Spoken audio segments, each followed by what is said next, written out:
Bonjour à toutes et à tous et bienvenue dans cette nouvelle édition du 7-8 L'Actu du vendredi 28 février. Comme tous les jours, nous allons faire le point complet sur votre actualité locale. En fin d'émission, en fin de journal, je recevrai Jacques Fournier, le directeur de la Maison de Poésie de 50 ans en Yvelines. Nous parlerons évidemment du 16e printemps des poètes. Mais tout d'abord, cette information dont nous vous parlions ces 2 derniers jours dans nos éditions, suite à leur manifestation devant l'hôtel de ville de Trappes pour réclamer la réhabilitation de leur structure, les représentants du club de football ont été reçus ce jeudi soir par le maire Guy Malandin. Un entretien jugé constructif par les footballeurs. Le maire aurait visité les installations du club et aurait ciblé quelques problématiques, notamment sur le stade Gagarine, où le club demande l'installation d'un terrain synthétique. Verdict ce lundi. Petit retour en arrière pour mieux comprendre cette situation. Fait rarissime, je vous le rappelle, des licenciés du club de football de Trappes ont manifesté ce mercredi devant la mairie pour crier leur dépit face à, disent-ils, l'indécence de leurs infrastructures où il n'y aurait plus d'entraînement depuis 1 mois et demi pour certains enfants. Pour rappel, une situation qui avait conduit à la démission du président du club, Mustapha Larbaoui. Explication. Le club de football de Trappes et la mairie entament un nouveau match. 3 semaines après la démission du président Mustapha Larbaoui, entre 150 et 250 enfants, éducateurs et parents ont crié leur colère sous les fenêtres de l'hôtel de ville. Ils ne s'entraînent plus parce qu'avec les intempéries, les terrains sont grands et pour des questions de sécurité, on ne peut pas y aller. C'est de la sécurité parce qu'au jour d'aujourd'hui, on bricole et le jour où on aura des pépins, on nous le reprochera. Dans les rangs du club, seulement 4 terrains seraient fonctionnels, 2 au stade Robert Graveau et 2 à Gilbert-Champsac, dont un réservé exclusivement à la compétition, et tout cela pour 900 licenciés. De son côté, la mairie avance que 8 terrains seraient disponibles sur la commune. Dans l'attente d'une éventuelle signature de convention avec la ville de La Verrière pour des prêts de terrain, le club trappiste semble se retrouver dans l'impasse. On considère que sur la ville de Trappes, on ne peut plus pratiquer le football de manière correcte. Donc aujourd'hui, on a des revendications très très simples qui consistent à demander des lieux accueillants pour les adhérents, des lieux sécurisants pour nos adversaires quand ils viennent le week-end et des outils pour travailler. Malgré leur demande d'audience, la délégation n'a pas été reçue par le maire Guy Malandin ou ses représentants. Autre conflit, autre grève, cette fois-ci à Guyancourt. Les salariés d'ACA Technologies ont manifesté ce vendredi matin pour protester contre la politique de l'entreprise de modifier le barème de remboursement de frais. Les employés perdent en moyenne près de 400 € par mois. Une négociation est en cours depuis le 9 juillet 2013. À noter qu'ACA Technologies a fait état d'un chiffre d'affaires de 231 millions d'euros au 4e trimestre 2013, en repli d'1,6%. Mais le groupe a légèrement dépassé son objectif de 875 millions d'euros de chiffre d'affaires annuel. Affaire à suivre. Ce lundi, à Versailles, de jeunes majeurs sans papier ont rencontré leurs nouveaux parrains et marraines. Depuis plusieurs années, le réseau Éducation sans frontières des Yvelines organise ces rencontres pour protéger les jeunes scolarisés qui vivent sous la menace d'une expulsion. Yolène Torres. À Versailles, ce lundi, 17 jeunes majeurs sans papier ont été parrainés. Un événement organisé par le réseau Éducation sans frontières depuis plusieurs années. L'objectif, protéger ces jeunes en cas d'interpellation et agir pour leur régularisation. C'est en tout cas le rôle de chaque parrain et marraine, comme Nicole Bock, marraine d'un jeune lycéen en première année de CAP mécanique. Il peut nous appeler n'importe quand, il ou elle a notre numéro de téléphone et on peut aussitôt intervenir en fonction de la nature du problème. S'il est arrêté, etc., on est là pour le soutenir et c'est important pour eux de savoir qu'il y a des adultes qui s'engagent à leur côté. Lorsqu'ils étaient mineurs, la moitié de ces jeunes étaient pris en charge par l'aide sociale à l'enfance, mais une fois majeurs, ils n'en bénéficient plus et se retrouvent confrontés à des difficultés. Chaque jeune a 2 parrains, un citoyen qui le suit et un élu pour un rôle plus symbolique. Ils font le marche pour pouvoir m'aider, pour pouvoir continuer mes études. Une dizaine d'autres majeurs seront parrainés d'ici quelques jours. Vous l'avez peut-être suivi, cette semaine, le guide Michelin a décerné ses étoiles traditionnelles, l'occasion de nous intéresser aux labels délivrés aux restaurateurs. Et dans les Yvelines, ils sont peu nombreux, à vrai dire, à en posséder. Exemple, avec ce restaurant de Montigny-le-Bretonneux, qui est le seul de 50 ans en Yvelines à obtenir et détenir 2 labels, celui de maître restaurateur et le titre de collège culinaire de France, Olivier Maniscalco.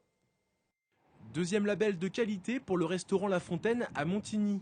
En mars 2013, l'établissement avait déjà reçu le titre de collège culinaire de France, reconnaissance par des professionnels d'une cuisine de qualité. Cette fois, début février, c'est le label Maître Restaurateur qui est inauguré. Ce dernier, décerné par l'État, récompense également la qualité des produits proposés par l'établissement. Le restaurant spécialisé dans le poisson et autres produits de la mer est aujourd'hui le seul sur Saint-Quentin-en-Yvelines à détenir ces 2 sésames. C'est une fierté, une récompense, mais je regrette quand même qu'on ne soit pas un peu plus nombreux. C'est un moyen aussi de lutter contre, on va dire la malbouffe, n'ayons pas peur des mots, la cuisine industrielle qu'on voit un petit peu partout. Dans les médias, il y a des débats, des émissions, etc. Donc là, il y a 2 labels pour rassurer le consommateur. Marais de Rungis, marché de Versailles, pisciculture bio en Normandie, la traçabilité est un critère important pour le chef José Morlot. Et même si les 2 labels apportent une bonne publicité à l'établissement, son patron regrette d'être seul gage de cette qualité dans l'agglomération. Pour lui, avec d'autres restaurateurs labellisés à Saint-Quentin, les clients n'iraient pas autant voir ailleurs. Sur la ville nouvelle, par exemple, on serait un peu plus nombreux dans ce cas de figure. Ça nous permettrait de fixer la clientèle sur la ville nouvelle et d'avoir un peu moins de fuite vers Versailles, vers Paris, vers la vallée de Chevreuse. Voilà. Donc évidemment, je suis fier qu'on soit dans cette situation, mais j'appelle mes collègues à venir avec nous.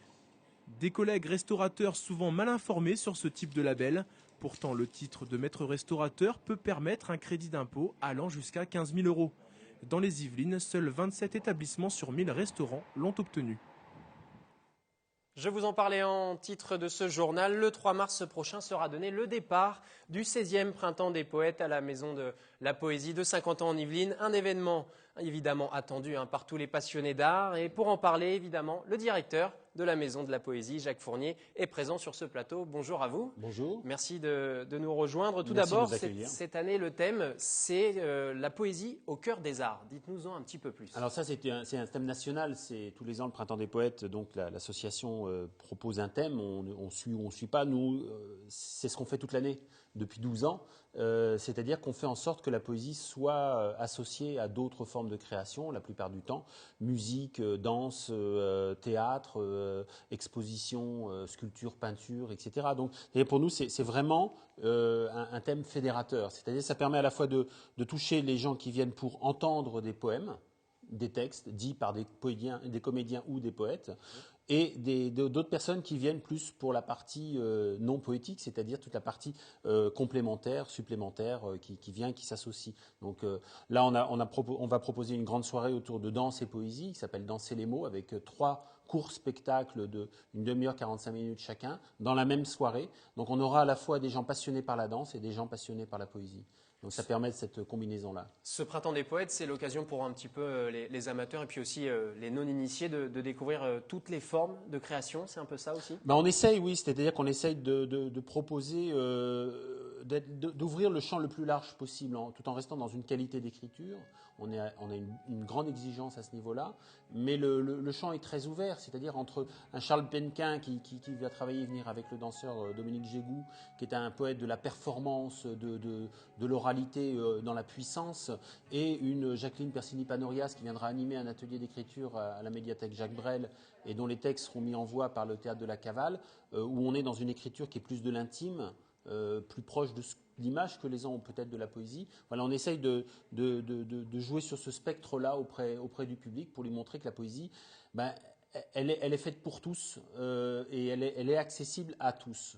Le message de ce Printemps des Poètes, je sais que c'est aussi un de vos combats. La poésie, ce n'est pas seulement des rimes, c'est présent dans toutes les expressions artistiques au final. Complètement. Mais même dans l'écriture, je veux dire, la rime est quelque chose qui a quand même été, on va dire, brocardé largement depuis 150 ans. N'oublions pas que Rimbaud a quand même écrit ses grands textes en 1870-71. Ça fait quand même une paille. Donc depuis, la rime, certes, elle a sa place, mais on travaille aussi on travaille surtout beaucoup sur les poètes d'aujourd'hui, c'est-à-dire ceux qui utilisent le vocabulaire d'aujourd'hui, la langue d'aujourd'hui. On ne parle pas en alexandrin, on ne parle pas en octosyllabes. Ils utilisent l'alexandrin, ils utilisent l'octosyllabe. On ne parle pas en rimant, on n'est pas dans le théâtre de Racine, de Corneille. On est dans une écriture complètement ancrée dans le présent. Donc on montre cette écriture-là qui parle de ce qui se passe aujourd'hui. On va aborder des thèmes très différents. On va avoir une soirée à Paris, par exemple, avec la poète israélienne Hadassah Tal, et un poète syrien. On va avoir une soirée autour de Valérie Rousseau, qui est une des grandes de la poésie contemporaine, qui travaille beaucoup avec la langue française, beaucoup dans l'humour aussi, mais dans le quotidien. On a publié en carte postale un texte d'elle qui parle de la misère, c'est-à-dire de la mendicité. C'est vraiment d'aujourd'hui. On ne peut pas plus avec une langue d'aujourd'hui. Et pour rester dans le présent, un petit peu plus, si j'ose dire, vous allez investir des lieux peu communs, au final, pour donner envie et surtout lire des poèmes. Peu commun et surtout, voilà, on crée des partenariats. Ça, c'est plus traditionnel avec la ferme de Bel-Ébat pour une grande journée le 22 mars. Il y aura 5 spectacles dans la même journée. On terminera avec Angélique Ionatos, et c'est pas rien. On travaille avec la Meurise, avec la scène nationale aussi. Et on va investir, oui, le 8 mars, c'est la journée du poème à l'autre. On a gardé cette appellation-là. C'est la place au poème aussi. C'est-à-dire qu'on va investir une nouvelle fois le marché des Meurisiers de 10h à 13h à peu près, avec 3 compagnies amateurs, voilà, à Trappes, le marché le plus fréquenté de Saint-Quentin-en-Yvelines. Et on va lâcher comme ça une quinzaine de comédiens, des compagnies What's to Do, Passage à l'acte et Compte en bande. Et ils ont des textes. On leur a donné un corpus de textes, des poètes qu'on invite sur le festival. Et ils vont dire ces textes aux gens. Et en même temps, on va distribuer à ces gens des cartes postales sur lesquelles on a fait imprimer des poèmes de nos invités. Voilà, on essaye de faire en sorte que les gens gardent une trace de tout ça. La trace, c'est important. Donc, nous, on est là pour donner des traces aux gens. Vous avez déjà donné quelques indices, mais il y aura des moments forts, j'imagine, pendant ce mois de mars, là, ce printemps des poètes. Oui, il y aura la soirée hommage à Valérie Rousseau, hommage, on va dire une carte blanche à Valérie Rousseau avec ses invités et un spectacle construit à partir de ses propres textes. Il y aura la création moi j'attends ça avec beaucoup d'impatience, la création de Pablo Picasso, Poèmes et propos par Bernard Ascal. C'est un CD, livre CD qu'on a soutenu avec la Maison de la Poésie, dont on a soutenu la publication, qui a reçu un coup de cœur de l'Académie Charles Cros l'an dernier. Et il le montera sur scène avec des musiciens. Ça sera le 27 mars à la Maison de la Poésie. Voilà, ça fait partie des temps forts. Il y en aura plein. Il y a l'exposition actuellement qui a commencé en février et qui se prolongera jusqu'au 29 mars. L'exposition de la collection de Louis et Annick Doucet à la Maison de la Poésie. Voilà, on a comme ça des temps forts. Il suffit d'aller voir le programme sur le site internet, hein, c'est plus pratique. Si les téléspectateurs justement veulent voir un petit peu tout le détail de ce programme, rendez-vous sur votre site internet, voilà. Évidemment, qui s'affiche en bas de l'écran. Merci beaucoup. Et puis une dernière petite information, n'hésitez pas à aller sur le kiosque, le site internet kiosque pour aller acheter vos billets. Pour venir voir les spectacles à la Maison de la Poésie et avec la Maison de la Poésie. Merci. Merci Jacques Fournier. Donc Printemps des Poètes, ce 16e Printemps des Poètes débute donc, je vous le rappelle, le 3 mars prochain, ce lundi. Merci beaucoup Jacques Fournier. Merci Anthony. C'est la fin de ce 7-8 L'Actu. Merci encore une fois de l'avoir suivi. Je vous retrouve dans le 7-8 Week-end pour toutes vos idées de sortie. D'ici là, excellente soirée sur TV Fil.